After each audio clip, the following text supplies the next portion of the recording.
and we are waiting.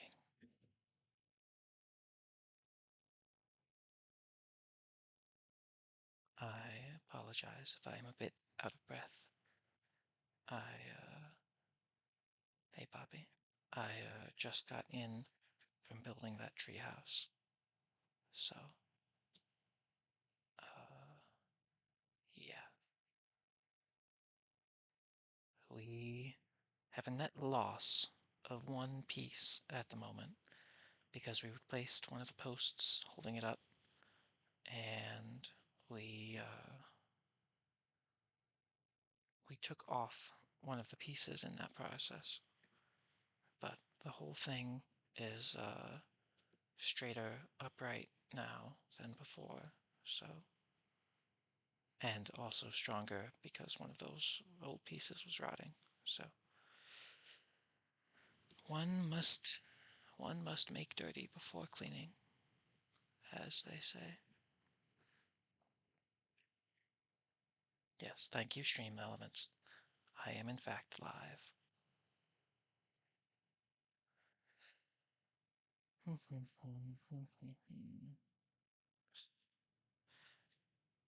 Yes, I am trying to have not a gay treehouse, but one that doesn't violate OSHA regulations. Nice and square.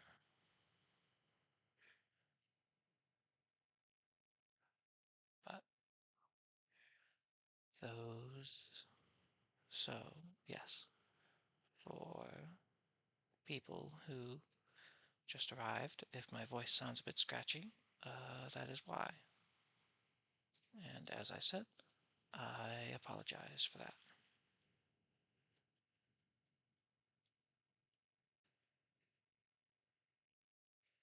What, did you manage to hit level 5 fishing?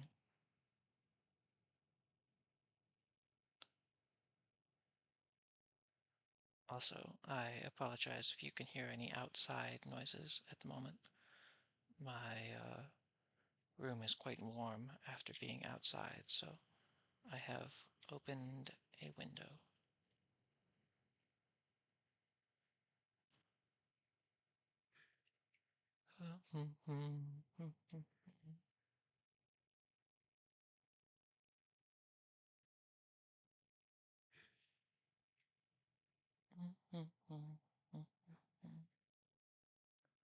Anyone else have any projects they've been working on?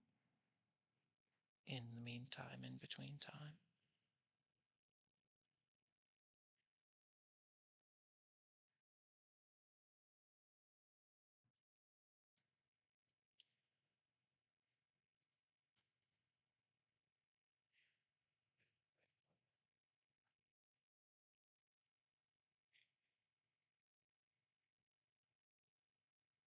I don't even know what ice pips are, so I'm afraid you have progressed beyond me.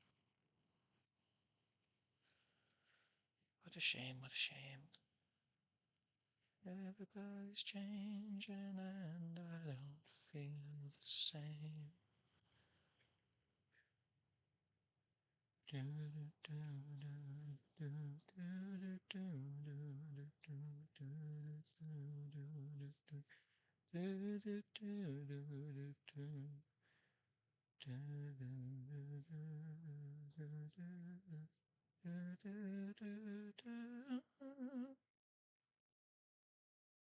Well, I have heard that one of the best fishes to have in your Stardew pond is the blobfish, but you won't be able to catch that until wintertime, and only during 3 days in winter. I think it's 3 days. Night market. The night market soundtrack is actually my favorite bit of soundtrack in Stardew. So I enjoy that one. I was going for money. Yes, well, we're all big fans of money, aren't we?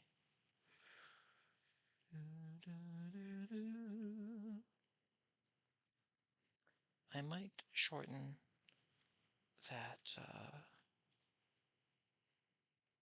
this starting time that I have to 5 minutes.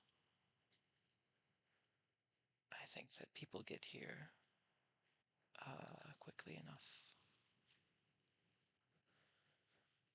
but it always feels a bit, well, I did do 5 minutes one time, if I remember correctly, and it felt a bit short. So, who knows, who knows?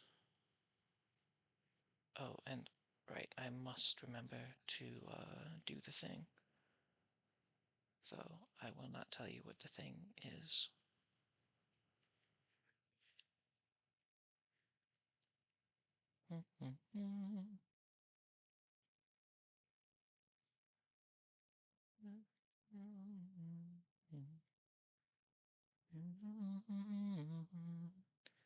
.3 minutes. I am thinking it will be just chapters 4 and 5 tonight, as opposed to another 3 chapters, as I really would rather not go over my time limit of 10 p.m., or at least not read over it. But I will figure that out later. You know, it'll probably still be, just depends on how much there is, but expect 2 chapters a night, I think.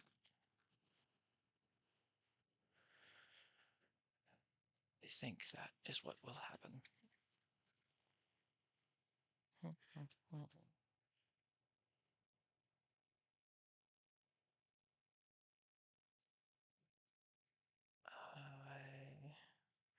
But yes, we shall see. I do not know. I do not know a great many things. And this is completely normal.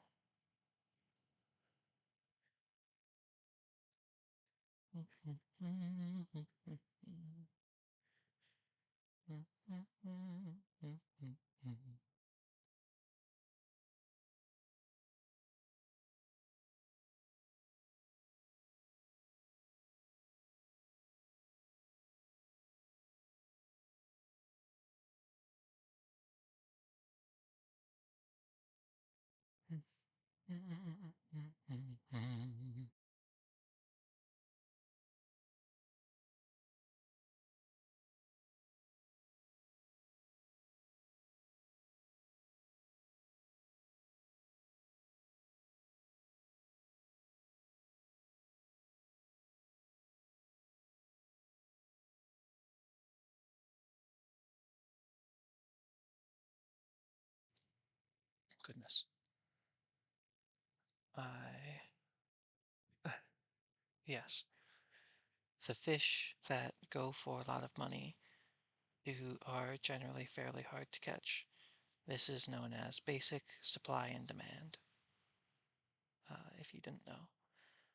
I believe that tuna are the most efficient fish in terms of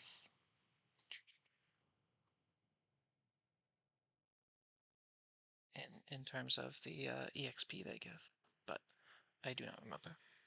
For now, I can begin reading, and I do apologize if I take more water breaks than normal. I am, as I said, I'm quite parched from all that outdoor work.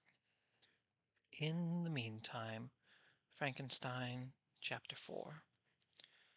From this day, natural philosophy, and particularly chemistry, in the most comprehensive sense of the term, became nearly my sole occupation. I read with ardor those works so full of genius and discrimination which modern inquirers have written on these subjects. I attended the lectures and cultivated the acquaintance of the men of science of the university, and I found even in M. Krempe a great deal of sound sense and real information, combined, it is true, with a repulsive physiognomy, manners, and not on that account the less valuable. In M. Waldman I found a true friend. His gentleness was never tinged by dogmatism, and his instructions were given with an air of frankness and the good nature that banished every idea of pedantry. In a thousand ways he smoothed for me the path of knowledge, and became the most abstruse inquiries clear and facile to my apprehension.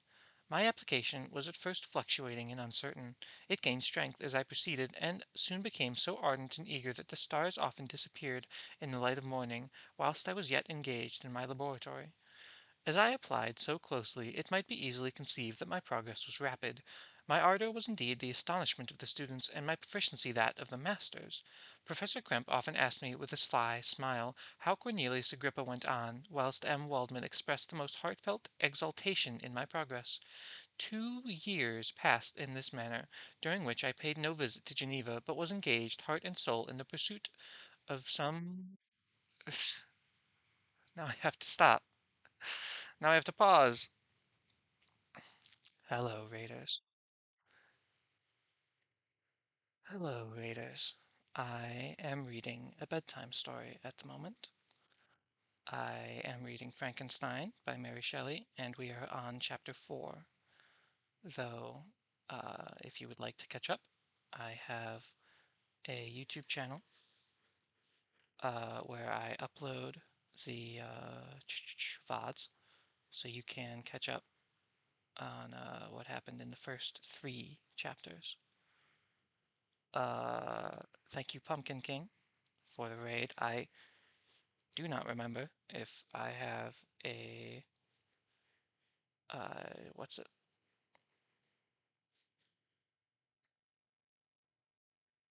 No, no, I do not.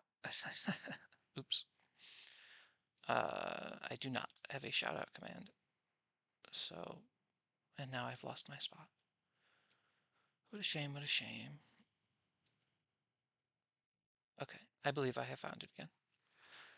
2 years passed in this manner, during which I paid no visit to Geneva, but was engaged heart and soul in the pursuit of some discoveries which I hoped to make. None of those None but those who have experienced them can conceive of the enticements of science. In other studies you go as far as others have gone before you, and there is nothing more to know. But in a scientific pursuit there is continual food for discovery and wonder. A mind of moderate capacity which closely pursues one study must infallibly arrive at great proficiency in that study, and I, who continually sought the attainment of one object of pursuit, and was solely wrapped up in this, improved so rapidly that at the end of 2 years I made some discovery in the improvement of some chemical instruments, which procured me great esteem and admiration at the university. When I had arrived at this point, and it had become well acquainted with the theory and practice of natural philosophy as depended on the lessons of any of the professors at Ingolstadt, my residence there being no longer conducive to my improvements, I thought of returning to my friends and my native town, when an incident happened that protracted my stay. One of the phenomena which had peculiarly attracted my attention was the structure of the human frame, and indeed any animal imbued with life. Whence, I often asked myself, did the principle of life proceed? It was a bold question, and it was one that had been considered a mystery. Yet with how many things are we upon the brink of becoming acquainted, if cowardice or carelessness did not restrain our inquiries? I resolved these circumstances in my mind, and determined thenceforth to apply myself more particularly to those branches of natural philosophy which relate to physiology. Unless I had been animated by an almost supernatural enthusiasm, my application to this study would have been irksome and almost intolerable. To examine the causes of life, we must first have recourse to death. I became acquainted with the science of anatomy, but that was not sufficient. I must also observe the natural decay and corruption of the human body. In my education, my father had taken the greatest precautions that my mind should be impressed with no supernatural horrors. I do not even remember to have trembled at the tale of superstition, or to have feared the apparition of a spirit. Darkness had no effect upon my fancy, and a churchyard was to me merely the receptacle of bodies deprived of life, which, from being the seat of beauty and strength, has become food for the worm. Now I was led to examine the cause and the progress of this decay, and forced to spend days and nights in vaults and charnel houses. My attention was fixed upon every object the most insupportable to the delicacy of human feelings. I saw how the fine form of man was degraded and wasted. I beheld the corruption of death succeeded to the blooming cheek of life. I saw how the worm inherited the wonders of the eye and brain. I paused, examining and analyzing all the minutiae of causation as exemplified in the change from life to death and death to life, until in the midst of this darkness a sudden light broke in upon me, a light so brilliant and wondrous, yet so simple that I became dizzy with the immensity of the prospect which it illustrated. I was surprised that among so many men of genius who had directed their inquiries towards the same science, I alone should be reserved to discover so astonishing a secret. Remember, I am not recording the vision of a madman. The sun does not more certainly shine in the heavens than that which I now affirm is true. Some miracle might have produced it, yet the stages of the discovery were distinct and probable. After nights and nights of incredible labor of fatigue, I succeeded in discovering the cause of generation and life. Nay, more, I became myself capable of bestowing animation upon lifeless matter. The astonishment which I had first experienced on this discovery soon gave place to delight and rapture. After so much time spent in painful labor to arrive at once at the summit of my desires was the most gratifying consummation of my toils. But this discovery was so great and overwhelming that all the steps by which I had progressively led to it were obliterated, and I beheld only the result. What had been the study and desire of the wisest men since the creation of the world was now within my grasp. Not that, like a magic scene, it all opened upon me at once. The information I had obtained was of a nature rather to direct my endeavors so soon that I should point them towards the object of my search than to exhibit that object already accomplished. I was like the Arabian who had been buried with the dead and found a passage to life, aided only by one glimmering and seemingly ineffectual light. I see by your eagerness, and the wonder and hope within your eyes express, my friend, that you expect to be informed of the secret with which I am acquainted. That cannot be. Listen patiently until the end of my story, and you will easily perceive why I am reserved upon that subject. I will not lead you on, unguarded and ardent as then I was, to your destruction and infallible misery. Learn from me, if not by my precepts, at least by my example, how dangerous is the acquirement of knowledge, and how much happier that man is who believes his native town to be the world than he who aspires to become greater than his nature will allow. When I found so astonishing a power placed within my hands, I hesitated a long time concerning the manner at which I should employ it. Although possession Although I possessed the capacity for bestowing animation, yet to prepare a frame for the reception of it, with all its intricacies and fibers, muscles, and veins, still remained a work of inconceivable difficulty and labor. I doubted at first whether I should attempt the creation of a being like myself, or one of much simpler organization, but my imagination was too much exalted by my first success to permit me the doubt of my ability to give life to an animal as complex and wonderful as a man. The materials at present within my command hardly appeared adequate to so arduous an undertaking, but I doubted not that I should ultimately succeed. I prepared myself for a multitude of reverses. My operations might be incessantly baffled, and at last my work be imperfect, yet when I considered the improvement which every day takes place in science and mechanics, I was encouraged to hope my present attempts would be at least lay the foundations of future success. Nor could I consider the magnitude and complexity of my plan as any argument for its impracticability. It was with these feelings that I began the creation of a human being. As the minuteness of the parts formed a great hindrance to my speed, I resolved, contrary to my first intention, to make the being of a gigantic stature, that is to say, about 8 feet in height, and proportionally large. After having formed this determination, and having spent some months in successfully and collecting and arranging my materials, I began. Give me a second to grab a drink. Hey, Purple. Nice to see you.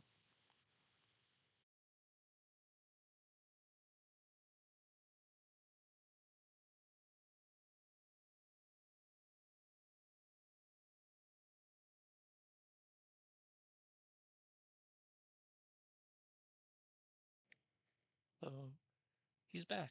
Hey, Purple. Like I said, nice to see you. Glad you could drop in. Doot, doot, doot. Where was I? Yes. No one can conceive the variety of feelings which bore me onwards, like a hurricane, in the first enthusiasm of success. Life and death appeared to me ideal bounds which I should first break through and pour a torrent of light into our dark world. A new species would bless me as its creator and source. Many happy and excellent natures would owe their being to me. No father could claim the gratitude of his child so completely as I should deserve theirs. Pursuing these reflections, I thought that if I could bestow animation upon lifeless matter, I might in the process of time, although I now found it impossible, to renew life where death had apparently devoted the body to corruption. These thoughts supported my spirits while I pursued my undertaking with unremitting ardor. My cheeks had grown pale with study, and my person was becoming emaciated and with confinement. Sometimes, on the very brink of certainty, I failed, yet I still clung to hope which the next day or the next hour might realize. One secret which I alone possessed was the hope to which I had dedicated myself. The moon gazed on my midnight labors, while, with unrelaxed and breathless eagerness, I pursued nature to her hiding places. Who shall conceive the horrors of my secret toil as I dabbled among the unhallowed damps of the grave, or tortured the living animal to animate the lifeless clay? My limbs now tremble, and my eyes swim with the remembrance, but then a restless and almost frantic impulse urged me forwards. I seemed to have lost all soul or sensation but for this one pursuit. It was indeed but a passing trance that only made me feel with renewed acuteness so soon as, the unnatural stimulus ceasing to operate, I had returned to my old habits. I collected bones from charnel houses and disturbed with profane fingers the tremendous secrets of the human frame. In a solitary chamber, or rather cell, at the top of the house, and separated from all the other apartments by a gallery and staircase, I kept my workshop of filthy creation. My eyeballs were starting from their sockets in attending to the details of my employment. Sorry, I lost my spot. The dissecting room and the slaughterhouse furnished many of my materials, and often did my human nature turn to loathing from my occupation, whilst, still urged on by the eagerness which perpetually increased, I brought my work to near conclusion. The summer months passed while I was thus engaged, heart and soul, in one pursuit. It was a most beautiful season. Never did the fields bestow a more plentiful harvest, or the vines yield a more luxuriant vintage, that my eyes were insensible to the charms of nature, and the same feelings which made me neglect the scenes around me, also to forget those friends who were so many miles absent, and whom I had not seen so long a time. I knew my silence disquieted them, and I remembered the words of my father. I know that while you are pleased with yourself, you will think of us with affection, and we shall hear regularly from you. You must pardon me if I regard any interruption in your correspondence as proof that your other duties are equally neglected.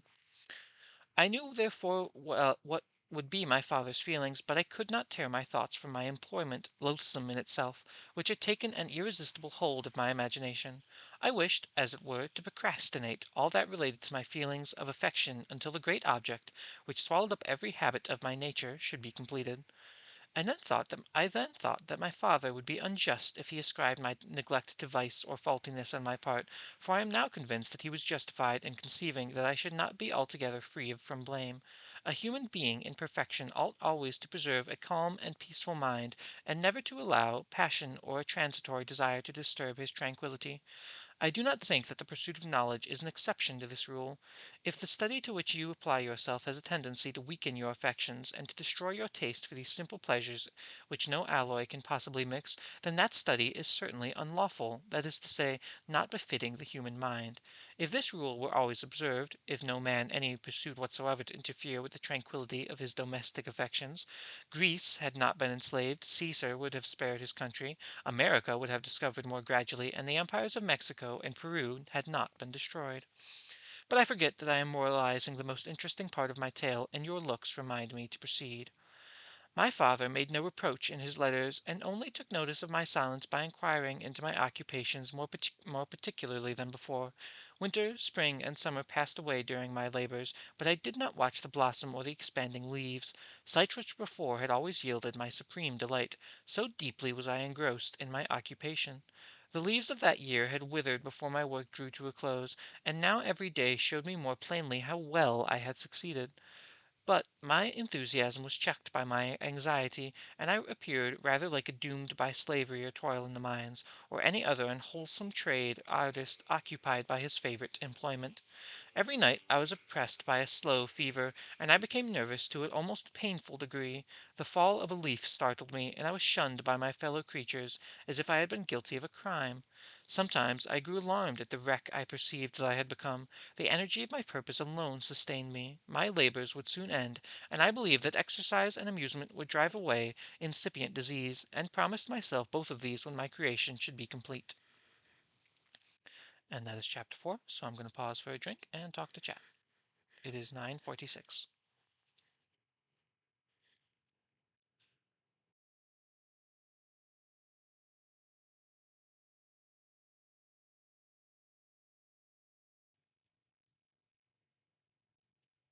Don't be mean to yourself, Purple.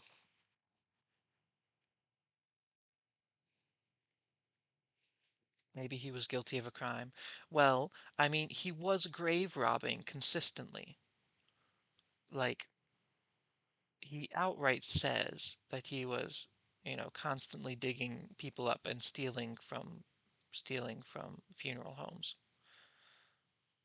So, to say that perhaps he was guilty of a crime, I maybe.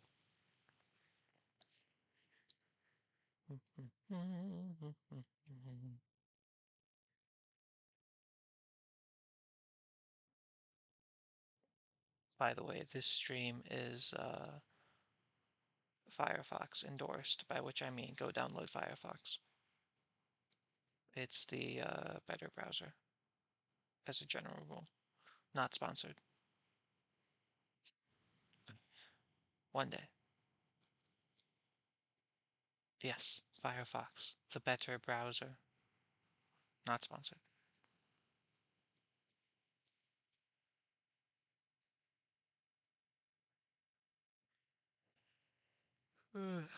But I will continue reading. This, yes, this should be the second chapter, the fifth rather, but second chapter tonight, last chapter for tonight. It was a dreary night of November that I beheld the accomplishment of my toils. With an anxiety that almost amounted to agony, I collected the instruments of life around me, that I might infuse a spark of being into a lifeless thing that lay at my feet. It was already 1 in the morning. The rain pattered dismally against the panes, and my candle was nearly burnt out, when, by the glimmer of the half-extinguished light, I saw the dull yellow eye of the creature open. It breathed hard, and a convulsive motion agitated its limbs. How can I describe my emotions at this catastrophe, or how delineate the wretch whom with such infinite pains and care I had endeavored to form? His limbs were in proportion, and I had selected his features to be beautiful. Beautiful! Great God! His yellow skin scarcely covered the work of muscles and arteries beneath. His hair was a lustrous black and flowing, and his teeth were pearly whiteness. But these luxuriances only formed a more horrid contrast with his watery eyes, which seemed almost of the same color as the dun white sockets in which they were set, his shriveled complexion, and straight black lips. The different accidents of life are not so changeable as the feelings of human nature. I worked hard for nearly 2 years for the sole purpose of infusing life into an inanimate body. For this I had deprived myself of rest and health. I had desired it to be an ardor that far exceeded moderation, but now that I was finished the beauty of the dream vanished, and breathless horror and disgust filled my heart. Unable to endure the aspect of the being I had created, I rushed out of the room, and continued a long time traversing my bedchamber, unable to compose my mind to sleep. At length lassitude succeeded to the tumult I had before endured, and I threw myself on the bed in my clothes, endeavoring to seek a few moments of forgetfulness. But it was in vain. I slept, indeed, but I was disturbed by the wildest dreams. I thought I saw Elizabeth in the bloom of health walking the streets of Ingolstadt. Delighted and surprised, I embraced her, but as I imprinted the first kiss on her lips, they became livid with the hue of death. Her features appeared to change, and I thought that I held the corpse of my dead mother in my arms, a shroud enveloping her form. I saw that the grave worms crawled in the folds of the flannel. I started from my sleep with horror. A cold dew covered my foreheads, and my teeth chattered, every limb became convulsed, when, by the dim of yellow light of the moon, as it forced its way through the window shutters, I beheld the wretch, the miserable monster whom I had created. He held up the curtain of the bed, and with his eyes, if eyes they may be called, were fixed upon me. His jaws opened, and he muttered some inarticulate sounds, while a grin wrinkled his cheeks. He might have spoken, but I did not hear. One hand was stretched out, seemingly to detain me, but I escaped and rushed downstairs. I took refuge in the courtyard belonging to the house which I inhabited, where I remained during the rest of the night, walking up and down in the greatest agitation, listening attentively, catching and fearing each sound as if it were to announce the approach of the demoniacal corpse to which I had so miserably given life.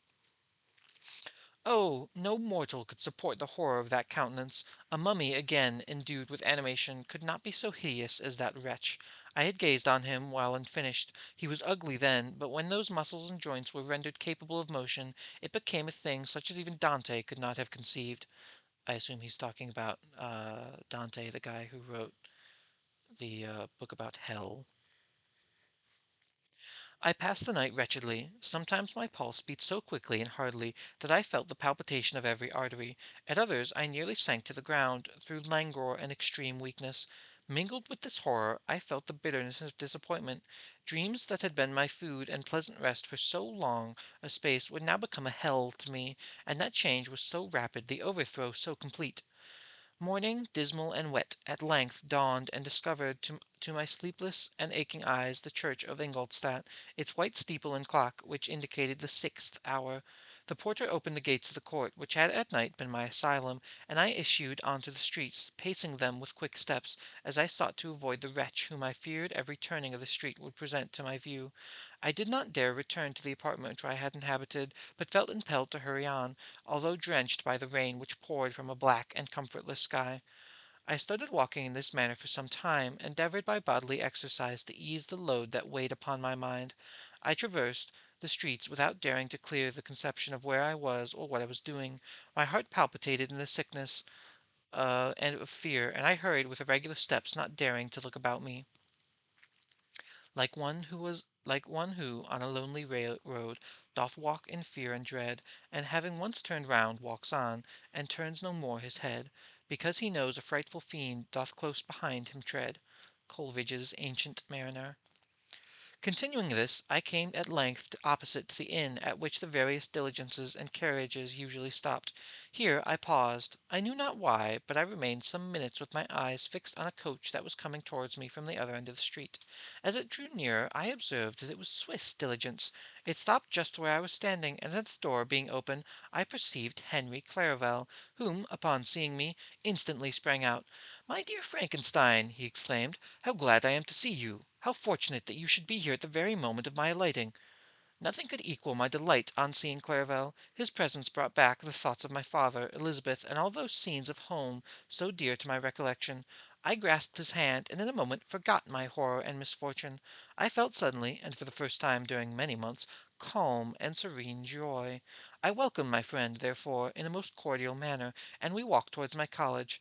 Clerval continued talking for some time about our mutual friends, and his own good fortune in being permitted to come to Ingolstadt. "You may easily believe," he said, "how great was the difficulty to persuade my father that all necessary knowledge was not comprised in the noble art of book keeping; and indeed I believed I left him incredulous to the last, for his constant answer to my unwavering entreaties was the same as that Dutch schoolmaster in the Vicar of Wakefield: 'I have 10,000 florins a year without Greek, I eat heartily without Greek.' But his affection for me at length overcame his dislike of learning, and he permitted me to undertake a voyage of discovery to the land of knowledge. It gives me great delight to see you, but tell me how you left my father, brothers, and Elizabeth." "Very well, and very happy, only a little uneasy that they heard from you so seldom. By and by, I meant to lecture you a little upon their account myself. But, my dear Frankenstein," continued he, stopping short and gazing full in my face, "I did not before remark on how very ill you appear. So thin and pale, you look as though you've been watching for several nights." "You have guessed right. I have been lately so deeply engaged in one occupation that I have not allowed myself sufficient rest, as you see, but I sincerely hope that all these employments are now at an end, and that I am at length free. I trembled excessively. I could not endure to think of it, and far less to allude to the occurrences of the preceding night. I walked with a quick pace, and we soon arrived at my college. I then reflected, and the thought made me shiver, that the creature whom I had left in my apartment might still be there, alive and walking about. I dreaded to behold this monster, but I feared still more that Henry should see him. Entreating him, therefore, to remain a few minutes at the bottom of the stairs, I darted up towards my own room. My hands were already on the lock of the door before I recollected myself. I then paused, and a cold shivering came about me. I threw the door forcibly open, as children are accustomed to do when they expect a spectre to stand in waiting for them on the dark side, but nothing appeared. I swept I stepped fearfully in. The apartment was empty, and my bedroom was also freed from the hideous guest. I could hardly believe that so great a good fortune could have befallen me, and when I had become assured that my enemy had indeed fled, I clapped my hands for joy and ran down to Clareville. We ascended to my room, and the servant presently brought breakfast, but I was unable to contain myself. It was not joy only that possessed me. I felt my flesh tingle with excess of sensitiveness, and my pulse beat rapidly. I was unable to remain for a single instant in the same place. I jumped over the chairs, clapped my hands, and laughed aloud. Clareville at first attributed my unusual spirits of joy to his arrival, but when he observed me more attentively, he saw a wildness in my eyes for which he could not account, and my loud, unrestrained, heartless laughter frightened and astonished them. "My dear Victor," cried he, "what, for God's sake, is the matter? Do not laugh in that manner. How ill you are! What is the cause of all this?" "Don't ask me," I cried, putting my hands before my eyes, for I thought I saw the dreaded spectre glide into the room. "He can tell. Oh, save me! Save me!" I imagined that the monster seized me. I struggled furiously, and fell down flat. Poor Clarivelle! What must have been his feelings? A meeting which he had anticipated with such joy, so strange, turned to bitterness. But I was not the witness to his grief, for I was lifeless, and did not recover my senses for a long, long time. This was the commencement of a nervous fever which had confined me for several months. During all that time Henry was my only nurse. I afterwards learned that, knowing my father's advanced age and unfitness for so long a journey, and how wretched my sickness would make Elizabeth, he spared them this grief by concealing the extent of my disorder. I knew that he could not have been more kind and attentive nurse than himself, and firm in the hope he felt for my recovery, he did not doubt that, instead of doing harm, he performed the kindest action that he could towards them. But I was in reality very ill, and surely nothing but the unbounded and unremitting attentions of my friend could have restored me to life. The form of the monster of whom I had bestowed existence was forever before my eyes, and I raved incessantly concerning him. Doubtless my words surprised Henry. He at first believed them to be wanderings of my disturbed imagination, but the pertinency with which I continually recurred to the same subject persuaded him that my disorder indeed owed its origin to some uncommon and terrible event. By very slow degrees, with frequent relapses that alarmed and grieved my friend, I recovered. I remember the first time I became capable of observing outward objects with any kind of pleasure. I perceived that the fallen leaves had disappeared, and that the young buds were shooting forth from trees that had shaded my window. It was a divine spring, the season which contributed greatly to my convalescence. I also felt sentiments of joy and affection revive in my bosom. My gloom disappeared, and in a short time I became as cheerful as I was before attacked by the fatal passion.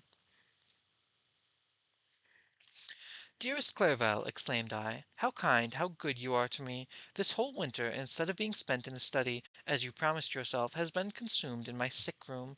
How ever shall I repay you? I feel the greatest remorse for the disappointment of which I have been the occasion, but you will forgive me. You will repay me entirely if you do not discompose yourself, but get well as fast as you can. And since you appear in such good spirits, I may speak to you on one subject, may I not?" I trembled. One subject? What could it be? Could he allude to an object on whom I dared not even think? "Compose yourself," said Clerval, who observed my change of color. "I will not mention it if it agitates you, but your father and cousin would be very happy if they received a letter in your own handwriting. They hardly know how ill you have been, and are uneasy at your long silence." "Is that all, my dear Henry? How could you suppose that my first thought would not fly towards those dear, dear friends whom I love, and who are so deserving of my love? If this is your present temper, my friend, you will perhaps be glad to see a letter has been lying here for some days from you. It is from your cousin, I believe. And that is exactly 10 p.m. So I will cease reading for the night. Don't look at that. Nobody read ahead. That's not allowed.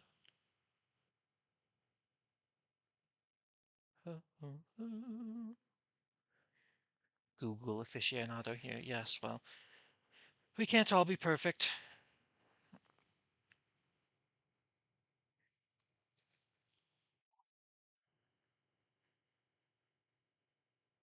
Thank you, Sleepless, for the following. It was very kind of you. I will say again, thank you, Pumpkin, for the raid earlier. I apologize. I do not have a shout out command set up. I will have to look into one. I cannot say that I was never expecting any raids, but I was not expecting any. I was not expecting any now, certainly.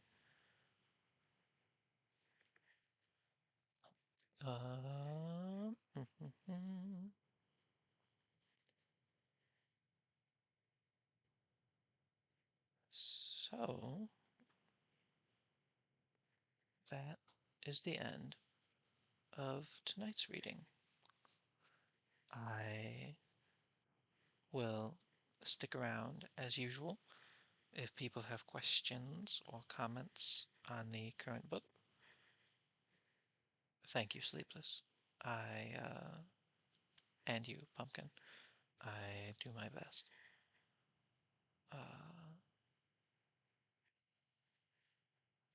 So, Frankenstein, chapters 4 and 5. He has finally created ye old Frankenstein's monster.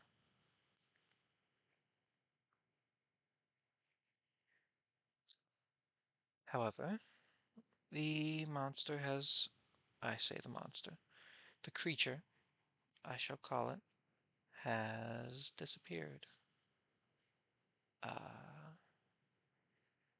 So, we shall see what happens to them next chapter, by which I mean tomorrow. I plan on reading another 2 chapters tomorrow, as this will probably be the usual schedule for Frankenstein, as these chapters are shorter than Gatsby.